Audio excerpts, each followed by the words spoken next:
Hello everyone. ఈరోజు మీకోసం ఒక ఇంట్రెస్టింగ్ అలాగే టేస్టీ రెసిపీని తీసుకుని వచ్చాను. అదే చోలే భటూరే. ఇది ఎక్కువగా నార్త్ సైడ్ చూస్తుంటాము. పంజాబ్లో ఎక్కువ చేస్తారండి. ఇది చాలా టేస్టీగా ఉంటుంది. అలాగే చేసుకోవడం కూడా చాలా ఈజీ. ఇందులో మనం కాబూలీ చనా వాడతాము. ఇందులో ఎక్కువగా ప్రోటీన్ ఉంటుంది కాబట్టి హెల్త్ పరంగా కూడా చాలా మంచిది.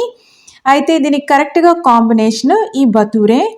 ఎప్పుడైనా మనం బయట రోడ్ సైడ్ ఫుడ్ని మనం ఇలా స్పెషల్ ఫుడ్ని మనం ఎంజాయ్ చేయాలనుకున్నప్పుడు ఇంట్లోనే చేసుకోవచ్చండి. ఇది చాలా ఈజీ.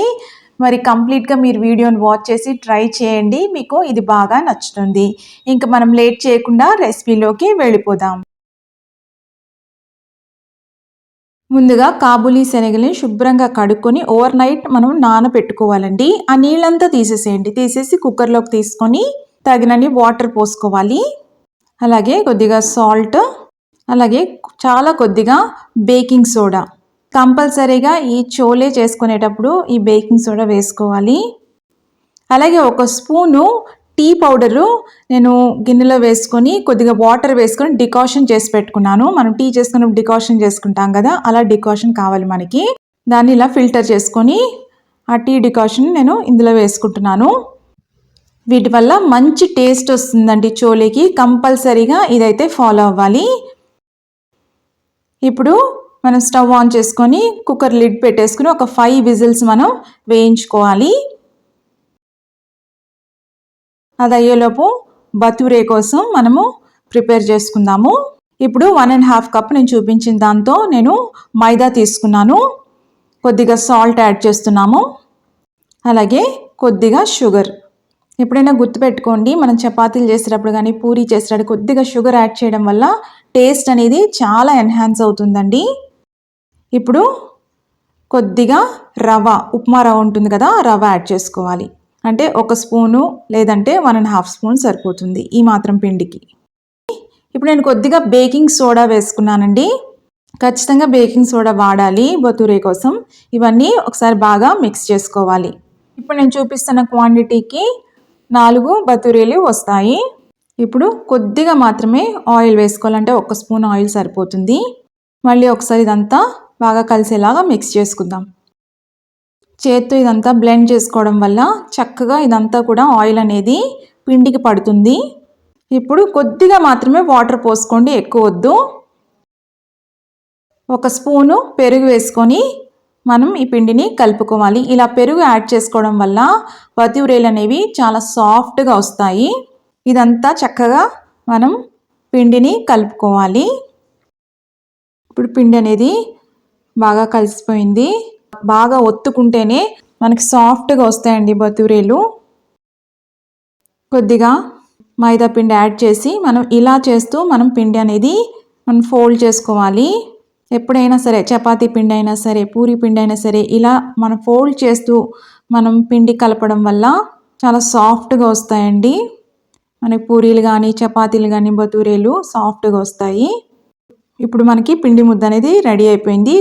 ఒక చుక్క ఆయిల్ వేసి ఆ పిండి అంతటికి పట్టించి ఆ ముద్దకి మూత పెట్టేసుకుని 1 గంట సేపు పక్కన పెట్టేసుకోండి. బాగా నానుతుంది, అది సాఫ్ట్గా వస్తాయి అప్పుడు భటూరేలు. చూసారా, మనకి ఈ కాబూలీ చనా కూడా ఉడికిపోయినాయి. ఇప్పుడు కడాయిలో ఆయిల్ వేసుకొని ఆయిల్ హీట్ ఎక్కాలి. ఇప్పుడు ఒక ఇలాచి, ఒక పెద్ద ఇలాచి, 1 ఇంచు చెక్క, ఒక బిర్యానీ ఆకు వేసుకొని ఒక్కసారి మనం సువాసన వచ్చే వరకు ఒక 1/2 నిమిషం వేయించుకుంటే సరిపోతుంది. అలాగే 1 స్పూన్ జీలకర్ర వేసుకున్నాను. ఈ జీలకర్ర కూడా బాగా వేగాలి. ఇప్పుడు కొద్దిగా కసూరి మేతి వేసుకోవాలి. ఇది కూడా ఒక్క 1/2 నిమిషం ఫ్రై అవ్వాలి. ఇప్పుడు 3 మీడియం సైజు ఆనియన్స్ అండి, బాగా సన్నగా తరుక్కోవాలి, అది మాత్రం గుర్తుపెట్టుకోండి. వేసుకొని మనం ఫ్రై చేసుకోవాలి. ఆనియన్స్ అనేవి బాగా మగ్గాలి. దీనికి ఒక 4 నుంచి 5 నిమిషాలన్నా మనకు టైం పడుతుంది. చూసారా, మనకి ఇలా మగ్గిపోయినాయి. ఇప్పుడు 1 స్పూను అల్లం వెల్లుల్లి పేస్ట్ వేసుకున్నాను. ఇప్పుడు ఈ అల్లం వెల్లుల్లి పేస్ట్ ఉన్న పచ్చివాసన అంతా పోయి మంచి సువాసన వచ్చే వరకు మనం ఫ్రై చేసుకోవాలి. ఒక 2 మినిట్స్ అన్నా ఫ్రై అవ్వాలి ఇవి. చూసారా, ఇప్పుడు ఫ్రై అయిపోయి ఆనియన్స్ కూడా బ్రౌన్గా అయ్యాయి కదా. ఈ స్టేజ్లో ఒక 1/2 స్పూన్ పసుపు, ఒక 1.5 స్పూన్ కారం, అలాగే ఒక స్పూన్ సాల్ట్, ఒక స్పూను ధనియాల పొడి, ఒక హాఫ్ స్పూను జీలకర్ర పొడి, అలాగే ఒక హాఫ్ స్పూను సోంపు పొడి, అలాగే half spoon garam masala powder add చేశాను నేను. 2 కలిపి వేసేసుకున్నాను. ఇవన్నీ కూడా మనం ఒక 2 మినిట్స్ అన్నా ఫ్రై అవ్వాలి. పచ్చివాసన అంతా పోవాలండి. స్పైస్ పౌడర్స్కున్న పచ్చివాసన పోవాలి.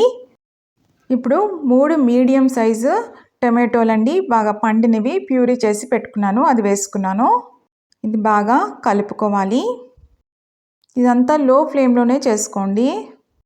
ఇప్పుడు మూత పెట్టుకొని సిమ్లో పెట్టుకొని ఒక 2 మినిట్స్ మనం కుక్ చేసుకోవాలి. 2 మినిట్స్ తర్వాత చూసారా ఆయిల్ కూడా సెపరేట్ అవుతుంది.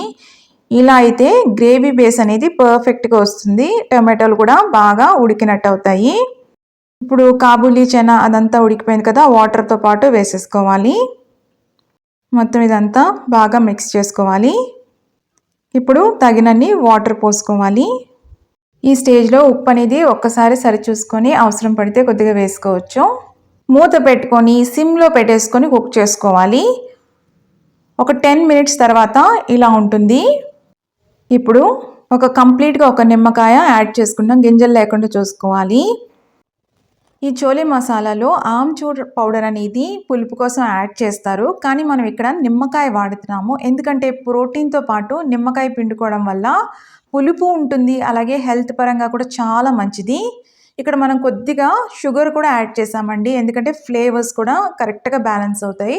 చాలా కొద్దిగా మాత్రమే యాడ్ చేసుకోవాలి. ఒకసారి ఇవన్నీ కలుపుకోవాలి. మళ్ళీ మూత పెట్టుకొని సిమ్లోనే పెట్టేసుకొని మళ్ళీ ఇంకొక 10 మినిట్స్ కుక్ చేసుకోవాలి.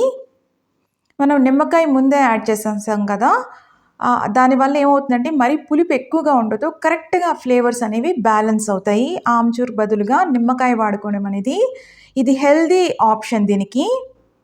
ఇప్పుడు మనం ఒక ప్యాన్ తీసుకొని కొద్దిగా ఆయిల్ వేసుకోవాలి. అలాగే కొద్దిగా బటర్ యాడ్ చేస్తున్నాం. మెల్ట్ అయిన తర్వాత కొద్దిగా పసుపు, కొద్దిగా కారం, అలాగే కొద్దిగా గరం మసాలా పౌడర్ ఒక్కసారి మనం కలుపుకోవాలండి. సిమ్లో పెట్టుకోండి. 2 పచ్చిమిర్చి చీలిక చేసి వేసుకున్నాను. జస్ట్ ఒక హాఫ్ మినిట్ కన్నా తక్కువ టైం సరిపోతుంది, లేకపోతే అవి మాడిపోతాయి.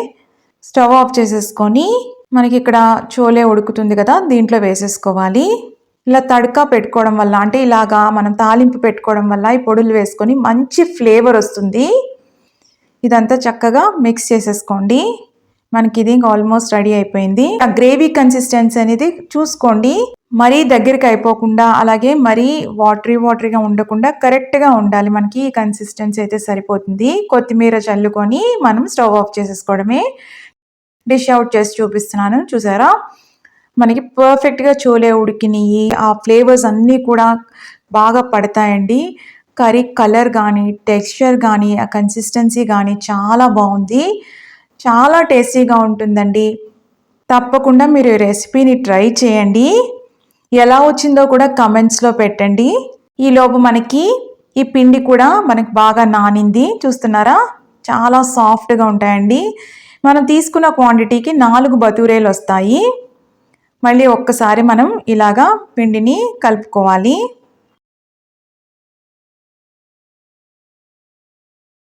మనం ఇలాగా ఉండలుగా చేసి పెట్టుకోవాలి పిండి అంతటిని. మనకి 4 వచ్చినాయి.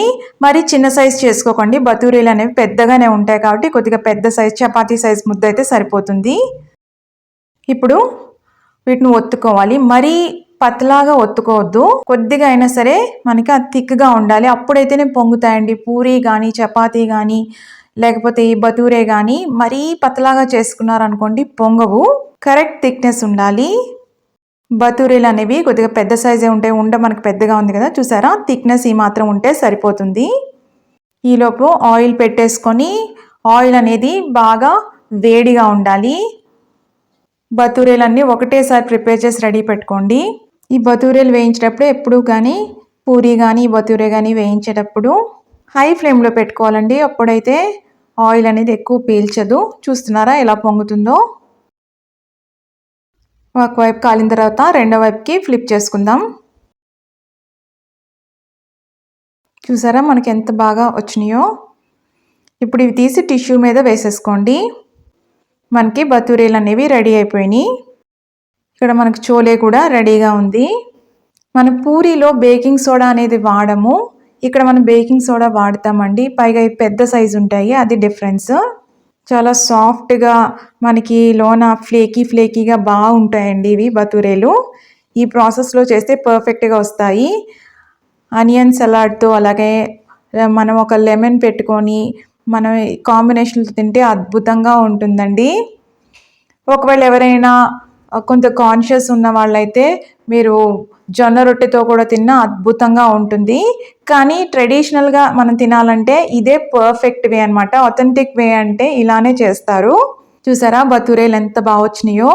మీరు ఈ రెసిపీని తప్పకుండా ట్రై చేయండి. ఎలా వచ్చిందో కూడా కమెంట్స్లో పెట్టండి. ఇలాంటి ఇంట్రెస్టింగ్ రెసిపీస్ కోసం హెల్దీ ఫ్లేవర్స్ ఛానల్ని సబ్స్క్రైబ్ చేసుకోండి. రెసిపీస్ ట్రై చేసి ఎలా వచ్చినాయో కమెంట్స్లో పెట్టండి. ఈ రెసిపీ కనుక మీకు నచ్చినట్టయితే లైక్ చేయండి, షేర్ చేయండి. ఈ కాంబినేషన్ చాలా బాగుంటుందండి. తప్పకుండా ట్రై చేయండి. మళ్ళీ మరొక ఇంట్రెస్టింగ్ రెసిపీతో మిమ్మల్ని కలుస్తాను. అంతవరకు stay healthy, happy. Thank you.